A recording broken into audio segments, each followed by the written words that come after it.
अस्सलामु अलैकुम वरहमतुल्लाहि वबरकातुह। नहमदुहु व नुसल्ली अला रसूलिहिल करीम, अम्मा बाद। फ़अऊज़ु बिल्लाहि मिनश शैतानिर रजीम, बिस्मिल्लाहिर रहमानिर रहीम। या अय्युहल्लज़ीना आमनुत्तक़ुल्लाहा वब्तगू इलैहिल वसीलता वजाहिदू फ़ी सबीलिही लअल्लकुम तुफ़्लिहून। सदक़ल्लाहुल अज़ीम। हाज़रीन गिरामी, मैंने जो अभी कुरान करीम की आयत तिलावत की, ये आयत करीमा छठे पारे की सूरह अनआम की 25वीं आयत है। इस आयत करीमा के अंदर अल्लाह तबारक व तआला ने 3 मज़मून को बयान किया है। पहला मज़मून इत्तक़ुल्लाह, तुम अल्लाह से तक़वा इख्तियार करो, अल्लाह से डरो। दूसरा मज़मून वब्तगू इलैहिल वसीला, वसीला तलाश करो। तीसरा मज़मून वजाहिदू फ़ी सबीली, कि अल्लाह के रास्ते में जिहाद करो। मैं इन 3 मज़मून में से वसीला वाले मज़मून पर बात करने की कोशिश करता हूँ कि कौन सा वसीला जायज़ है, कौन सा वसीला पकड़ना जायज़ है और कौन सा वसीला पकड़ना जायज़ नहीं है। वसीला के मुताल्लिक़ उम्मत मुस्लिमा के अंदर इफ़रात व तफ़रीत पाया जाता है। उम्मत मुस्लिमा की एक जमात जो अहले हदीस कहलाती है, उनका मानना यह है, उनका नज़रिया यह है कि वसीला की हर किस्म नाजायज़ है, हराम है। कोई वसीला किसी से पकड़ना जायज़ नहीं है।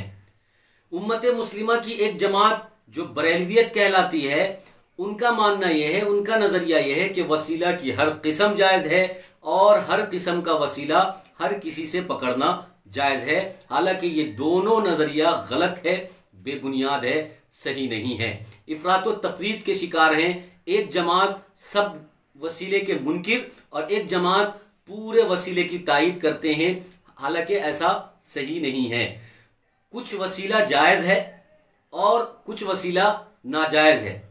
तो पहले हम बात कर लेते हैं उस वसीले की जो कुरान करीम के अंदर अल्लाह तबारक व तआला ने जिक्र किया है कि वब्तगू इलैहिल वसीला, कि तुम वसीला तलाश करो। मुफस्सिरीन किराम की एक जमात ने इस आयत की तफसीर करते हुए ये बात लिखी है कि वब्तगू इलैहिल वसीला का मतलब ये है कि नेक अमल का वसीला पकड़ा जाए, नेक अमल के वसीले से दुआ मांगी जाए।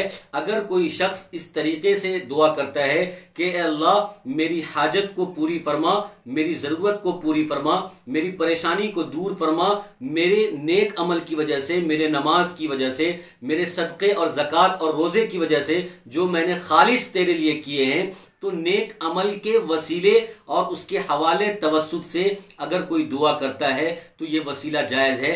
वब्तगू इलैहिल वसीला की तफसीर मुफस्सिरीन की एक जमात ने यही की है। तो पता चला कि नेक अमल का वसीला लेना और पकड़ना जायज़ है।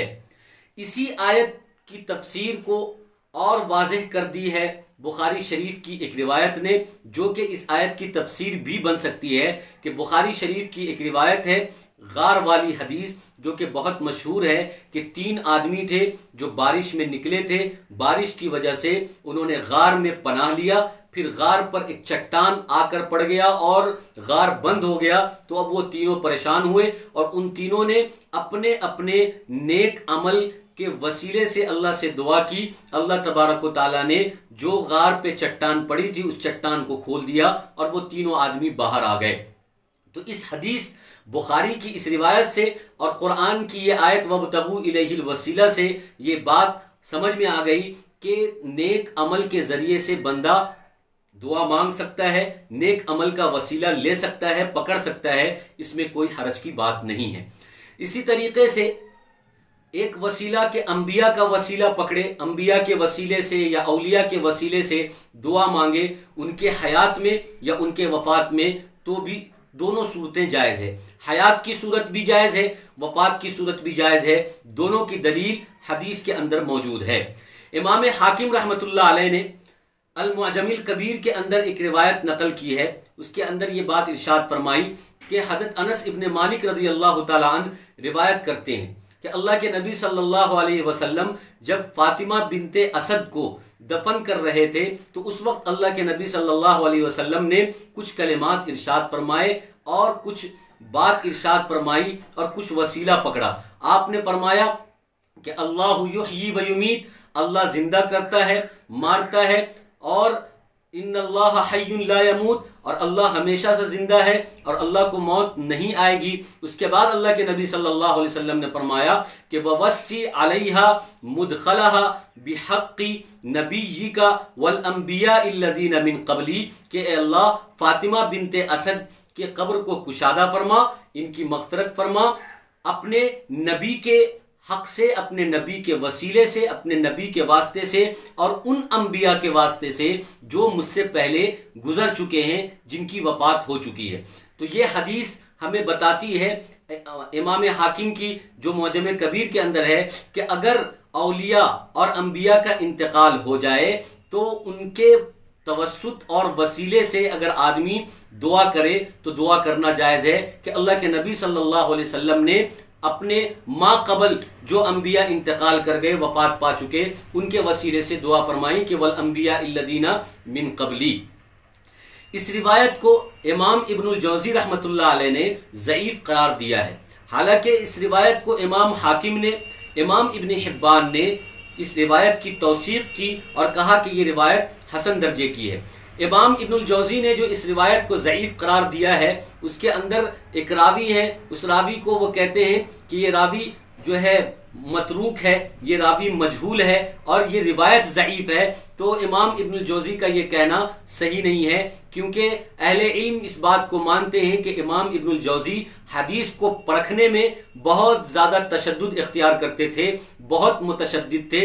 बहुत मरतबा उन्होंने सही हदीस को ज़ईफ़ करार दे दिया और ज़ईफ़ हदीस को मौजू करार दे दिया है। बात इमाम हाकिम की और इमाम इब्न हिब्बान की सही है कि उन्होंने इस हदीस की तौसीक़ भी की है और इस हदीस को हसन दर्जे की बताई है। और जब ये हदीस हसन दर्जे की है, क्योंकि दूसरी रिवायतों से भी इस हदीस की तायीद होती है, इस मजमून की तायीद होती है, तो ये हदीस हसन हुई और हसन हदीस से एहतिजाज करना, दलील पकड़ना सही है। तो इससे ये बात समझ में आ गई कि औलिया और अंबिया अगर वफात पा चुके हों तो उनके वसीले, वास्ते और हवाले, तवस्सुत से दुआ मांगी जा सकती है, इसमें कोई हरज की बात नहीं है।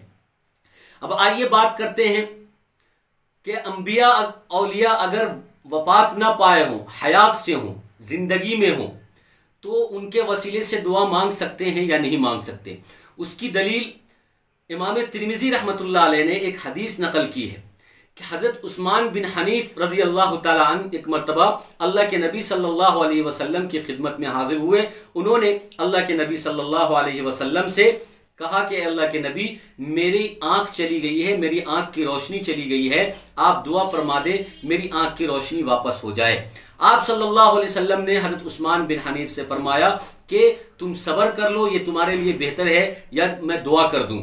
तो हज़रत उस्मान बिन हनीफ रज़ी अल्लाह तआला अन्हु ने फरमाया कि नहीं, आप दुआ ही कर दें। तो अल्लाह के नबी सल्लल्लाहु अलैहि वसल्लम ने कहा कि अच्छी तरीके से वजू करो, 2 रकात नमाज पढ़ो। और फिर आप सल्लल्लाहु अलैहि वसल्लम ने उनको कुछ कलिमात, कुछ दुआ सिखाए, और वो दुआ ये है, अल्लाहुम्मा इन्नी अतवज्जहु इलैका व अतवस्सलु इलैका बिनबिय्यिका मुहम्मदिन नबिय्यिर रहमती, कि ए अल्लाह, मैं आपके नबी रहमत मुहम्मदुर रसूलुल्लाह सल्लल्लाहु अलैहि वसल्लम के वसीले से, हवाले से, तवस्सुत और तवस्सुल से ये दुआ करता हूं कि मेरी जरूरत को पूरी फरमा, यानी मेरी आंख की रोशनी वापस फरमा दे। रिवायत के अंदर आता है कि उनके आंख की रोशनी इस दुआ के बाद, इस दुआ के करने के बाद अल्लाह ने कबूल फरमाई और आंख की रोशनी वापस हो गई। इस हदीस को इमाम तिरमिज़ी नकल करने के बाद फरमाते हैं, हादा हदीसुन सहीहुन हसनुन, कि यह हदीस सही है और हसन दर्जे की है, सालिह लिल इहतिजाज है, यानी दलील पकड़ने की सलाहियत रखती है। तो इस हदीस के अंदर आपने देखा कि आप सल्लल्लाहु अलैहि वसल्लम हयात से हैं और आप हजरत उस्मान बिन हनीफ को ये दुआ सिखला रहे हैं और वसीला का करने का तरीका सिखला रहे हैं कि नबी रहमत के वसीले से दुआ मांगो, तुम्हारी जो है रोशनी वापस आ जाएगी, और रोशनी वापस आ गई। तो हयात की भी एक दलील आपने समाअत कर ली, वफात की भी एक दलील आपने समाअत कर ली, और नेक अमल की भी दलील आपने समाअत कर ली। इन तीनों किस्मों का वसीला पकड़ना जायज़ है, इसमें कोई कबाहत और कोई खराबी नहीं है। इसलिए अहले हदीस हजरात का ये कहना कि हर किस्म का वसीला नाजायज़ हराम शिर्क है, ये सही नहीं है। अगर वो फिर भी इस बात पर कायम और डटे हुए हैं तो इसका मतलब है कि तिर्मिजी की रिवायत वो नहीं मानते, इमाम हाकिम की रिवायत वो नहीं मानते, मुफस्सिरीन की तफसीर वब्तगू इलैहिल वसीला की तफसीर वो नहीं मानते हैं। अब आइए बात करते हैं वो वसीला जो कि नाजायज है। हमारे बहुत सारे मुसलमान भाई जो मजार पर जाते हैं, कब्रों पर जाते हैं, दरगाहों पर जाते हैं, और वहां जो औलियाए किराम है, जो बुजुर्गान दीन जिनका इंतकाल हो गया है, उनको अर्जी देते हैं, उनको दरख्वास्त देते हैं और कहते हैं कि ए कब्र वाले जो भी है, या ख्वाजा मेरी ज़रूरत को पूरी फरमा, मुझे औलाद नसीब फरमा और मेरे माल में बरकत अता फरमा और मेरी परेशानी को दूर फरमा। इनका मानना यह है कि हम डायरेक्ट अल्लाह से नहीं मांग सकते। हालांकि हदीस के अंदर आता है कि हर चीज़ डायरेक्ट अल्लाह से मांगनी चाहिए, यहां तक कि अगर जूते का तिस्मा टूट जाए तो भी अल्लाह से मांगने चाहिए। लेकिन फिर भी ये लोग कब्र पर जाते हैं तो कहते हैं कि डायरेक्ट अल्लाह से नहीं मांग सकते। तो इसलिए उनके जो करीब और बरगुज़ीदा बंदे हैं और उनके जो औलिया हैं और उनके जो वली और दोस्त हैं और उनके शफी और जो सिफारशी हैं और वो ये दरगाह वाले हैं, ये मज़ार वाले बुजुर्ग हैं जो कब्र में आराम फरमा रहे हैं, तो हम अपनी अर्जी, हम अपना दरख्वास्त इनको देते हैं। फिर ये हमारी अर्जी और दरख्वास्त अल्लाह के सामने ले जाएंगे और ये अल्लाह के जिम्मे है कि अल्लाह जो है इनकी अर्जी और इनकी सिफारिश को कबूल फरमाएगा और फिर हमारे मसाइल हल हो जाएंगे। तो इन लोगों का, कब्र पर जाने वाले लोगों का ये कहना है, ये मानना है कि अगर हम किसी दुनिया के बादशाह के पास जाते हैं तो बादशाह के पास हम डायरेक्ट नहीं जाते, वहां पर वजीर की जरूरत पड़ती है, खादिम की जरूरत पड़ती है, इजाजत की जरूरत पड़ती है, सीढ़ी और लिफ्ट की जरूरत पड़ती है, हशम खदम की जरूरत पड़ती है, औजार औतार हथियार की जरूरत पड़ती है और लाहो लश्कर की जरूरत पड़ती है। तो अल्लाह तबारक व तआला जो तमाम बादशाहों का बादशाह है, तो उसके पास हम अपने मसाइल को डायरेक्ट लेकर कैसे जाएंगे? तो हम उनके वजीर यानी इन वली के पास जो कब्र में आराम कर रहे हैं, या उनके खादिम इन वली के पास जो कब्र में आराम कर रहे हैं, तो ये वली इनके खादिम हैं, इनके वजीर हैं, इनके हशम और कदम हैं, इनकी सीढ़ी है, इनके लिफ्ट हैं। तो हम इनके जरिए से जो तमाम कायनात का मालिक और बादशाह है उसके पास जाते हैं। हालांकि ये अकीदा रखना बिल्कुल सही नहीं है। अल्लाह के दरबार को, अल्लाह की हुकूमत को, अल्लाह की बादशाहत को, सल्तनत को दुनिया के दरबार पर, दुनिया की हुकूमत पर और दुनिया की सल्तनत पर क़यास करना सही नहीं है। इसलिए सही नहीं है कि दुनिया की हुकूमत, दुनिया की बादशाहत, दुनिया की सल्तनत मोहताज है, माजूर है, अपाहिज है, उसको बॉडीगार्ड की जरूरत है, सिक्योरिटी की जरूरत है, लाहो लश्कर की जरूरत है, हशम और कदम की जरूरत है और हथियार औजार की जरूरत है, लाहो लश्कर की जरूरत है। लेकिन अल्लाह की बादशाहत को और अल्लाह जैसे बादशाह को न किसी खादिम की जरूरत है, न किसी लाहो लश्कर की जरूरत है, न किसी बॉडीगार्ड की जरूरत है और न ही किसी सिक्योरिटी की जरूरत है और न ही किसी लाहो लश्कर की जरूरत है। इसलिए अल्लाह की जात को, अल्लाह की बादशाहत को दुनिया की बादशाहत पर क़यास करना सही नहीं है। और ये मानना कि ये जो कब्र वाले हैं, ये दरगाह वाले हैं और ये मज़ार वाले हैं, ये हमारे शफी और सिफारशी हैं, ये भी सही नहीं है। कुरान इसकी तरदीद करता है। कुरान कहता है वला तनफ़उ शफ़ाअतु इंदहु इल्ला लिमन अज़िन ला। दूसरी आयत में ला यमलिकून शफ़ाअत इल्ला मन इत्तख़ज़ इंदर रहमानी अहदा। तीसरी आयत में मन ज़ल्लज़ी यशफ़उ इंदहु इल्ला बिइज़्नी। इन तीनों आयतों को जब आप सामने रखेंगे तो आपको ये बात समझ में आएगी कि किसी की सिफारिश, किसी की शिफात नहीं चलेगी। किसी की सिफारिश और किसी की शिफात सूदमंद और फायदामंद और नफे वाली नहीं है, मगर उसको जिसको अल्लाह ने इजाजत दी हो। अब अल्लाह तबारक व तआला ने इन कब्र में रहने वाले औलियाए किराम को इजाजत नहीं दी है। कुरान और हदीस जो है इस पर शाहिद है, कुरान और हदीस इस पर मौजूद है।